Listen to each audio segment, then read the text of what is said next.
দেশ কিভাবে চালাইতে হয় আমাদের 11 দলের জোটের হাতে দিয়ে দেন, আমরা চালাই দেখি, তারপর আপনি দেখবেন। তারেক রহমান, আপনি প্রয়োজনে 10 বছর সরকার থাকেন, তাতে আমাদের কোনো যায় আসে না।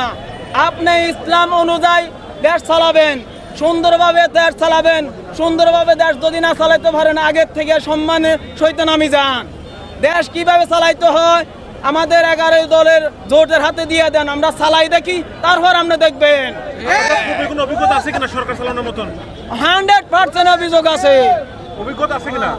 আপনার আলেম ওলামা দিয়া আলেম ওলামা বলবে, বড় বড় আমরা স্কলার আছে, শফিকুর রহমান আছে, আল্লামা মামুনুল হক সাহেব আছে, আমরা সবাই আলেম ওলামা, ওনারা চালাবে।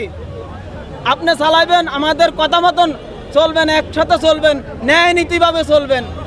আপনার আইন হবে পুলিশের হাতে, আইন দিয়ে দিবেন, যে অপরাধ করবে তার শাস্তি 24 ঘন্টার ভিতরে হতে হবে।